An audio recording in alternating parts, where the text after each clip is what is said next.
Story 1. The Overnight Shift at Mason's Hardware, Des Moines, Iowa. I never believed in ghosts, but I do believe in what I saw at Mason's Hardware the night I covered the graveyard shift alone. It was early spring of 2021, and I had just taken over the night stock position at this old family-owned hardware store in downtown Des Moines. The building had been around since the 1920s, and the owners had a rule: only one person in the store after 10 p.m. It made sense for security, but it also gave the place a vibe too quiet, too dark, and filled with an eerie stillness that pressed against your skin like static. That night started normal enough. I was unpacking inventory in aisle 5 when I heard footsteps slow steady coming from the back by the breaker room. I called out, thinking maybe the manager had come in without me noticing. No answer. I checked the security feed, and the monitor showed nothing but static for the back hallway. I brushed it off. Old cameras glitch right. But then the breaker tripped and the lights died. Not all of them, just the ones in aisle 5. I stood there in the half-dark, frozen. Then I saw it. A man standing at the end of the aisle wearing an old-fashioned work apron like something out of the 1940s. I called out, but he didn't move.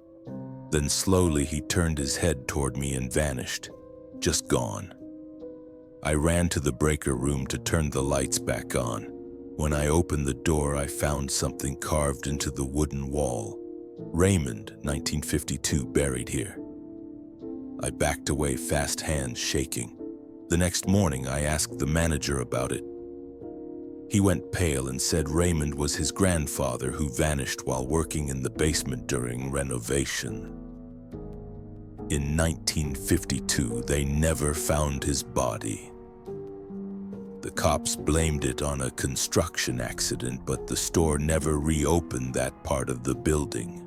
That night, when I reviewed the security footage again, the camera in aisle 5 showed me standing completely still, talking. But there was no one else in the aisle. No one visible. Story 2. The radio station basement, Lexington, Kentucky. When the late-night show host quit unexpectedly, I got bumped up from weekend fill-in to solo DJ at WLX 99.3, a small-town FM station just off Winchester Road in Lexington. I was thrilled. Midnight to 4 a.m. shift, all the creative freedom in the world, and the whole station to myself. What could go wrong? The building was older than dirt, tucked behind a strip mall, and had this weird L-shaped layout with narrow hallways and a basement studio they barely used anymore. My booth was upstairs, and that first week everything was smooth. Until the third night, when I heard another voice over the headphones. It wasn't coming from me or the music, it was whispering between tracks. At first I thought it was bleed over from another station, maybe a trucker frequency interfering. But it got worse. Every time I played older blues records, especially anything from the 1930s, I'd hear that same whisper under the melody, just a few words. Downstairs. Play mine? Find it. I laughed it off, told myself I was tired. But when I played Hellhound on My Trail by Robert Johnson, and the board completely shorted out mid-track, I knew something was wrong. The lights flickered and the station dropped off the air. Protocol was to reset the board from the basement back up. I grabbed a flashlight and went downstairs. That was my mistake. The basement was darker than I remembered, the air thick and cold. I passed the old reel room and saw a light under the door. I opened it. On the table was a single reel-to-reel player, plugged in but silent. There was a label on the tape, "Do not play, 1947, for storage only." I stared at it, something in my gut screaming not to touch it. But the board was still down. I hit play.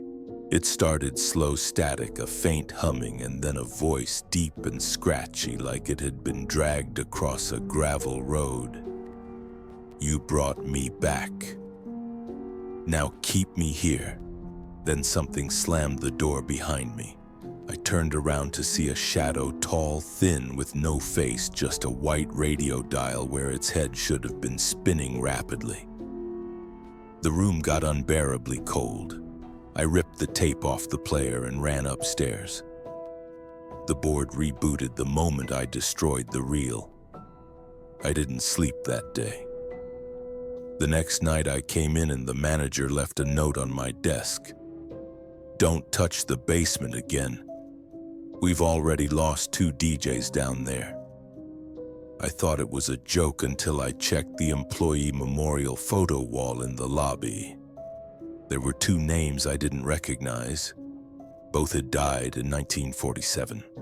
Both had worked the graveyard shift. Both were found in the basement with ruptured eardrums. I started wearing earplugs after that, still do.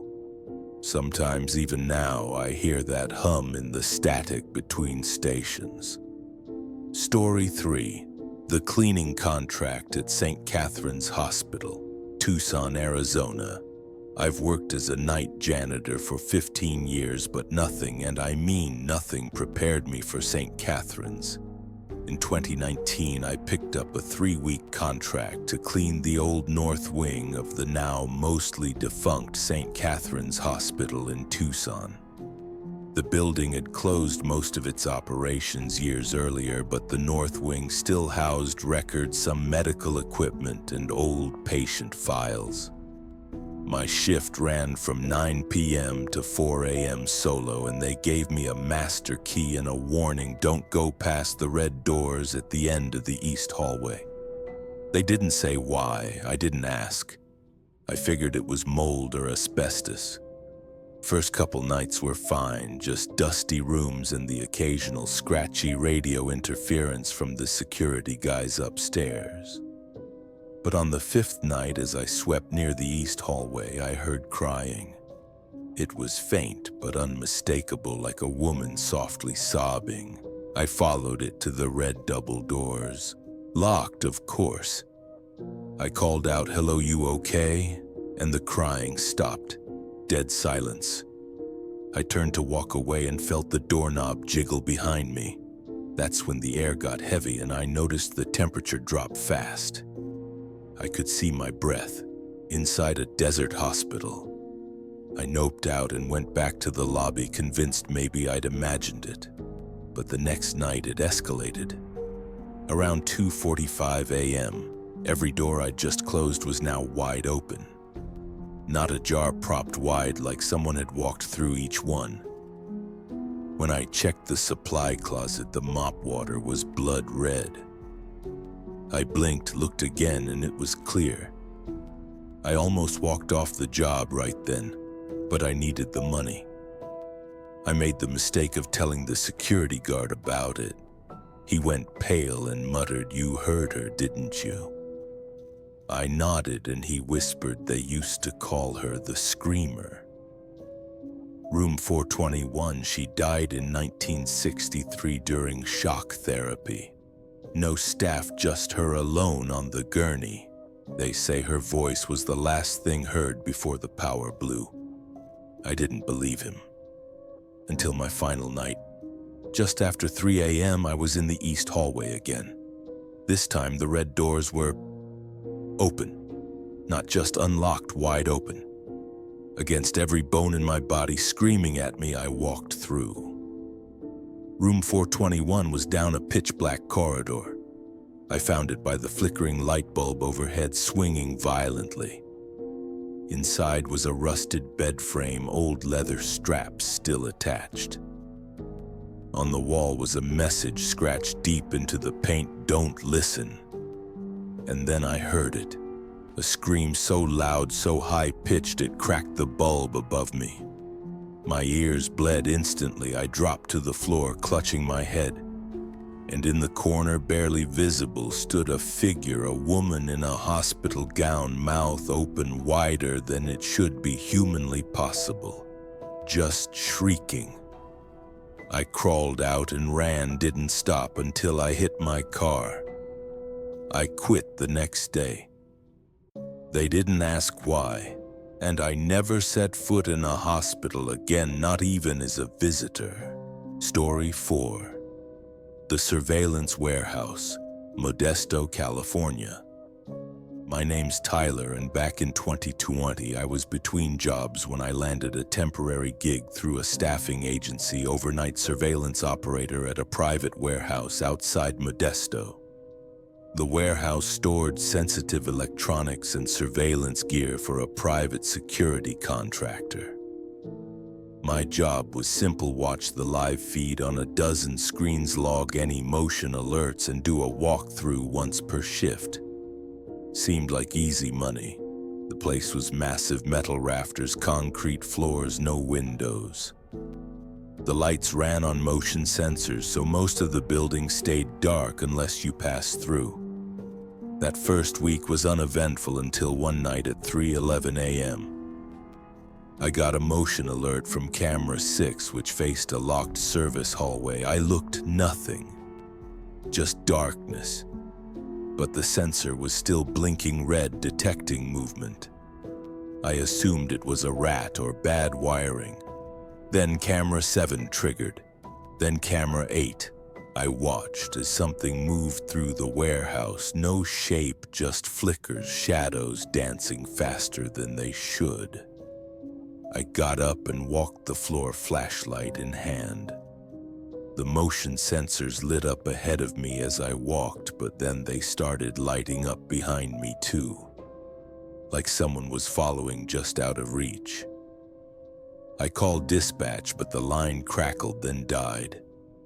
My phone said no service, which was odd because I'd had 4 bars all night. I returned to the monitor room and froze. On screen, camera 3 showed me sitting in the chair. But I wasn't in the chair, I was standing behind it, watching. And worse, the me on the screen turned to the camera and smiled. Not just smiled, grinned like it was trying to stretch its face into something it wasn't meant to do. Then the screen blinked and returned to normal. I sat there, heart pounding, not moving. At 3:33 a.m., exactly, every camera blinked to static, then resumed with a new figure on camera 1. A blurry, faceless silhouette standing directly beneath the exit sign, unmoving. It was there for exactly 33 seconds. I didn't breathe. When it disappeared, my phone buzzed back to life. One new message: you weren't supposed to look. The footage from that night gone. When I told the site supervisor, he nodded slowly and said, "Yeah, it happens sometimes. That's why this position is always temp." I quit that same night. Didn't even finish the walkthrough, but sometimes when I close my eyes, I still see the me on the screen, smiling. Story 5. The Library Basement, St. Paul, Minnesota. There's something unnatural about being alone in a place designed for silence. Back in 2018, I worked the night shift at the James J. Hill Center Library in downtown St. Paul.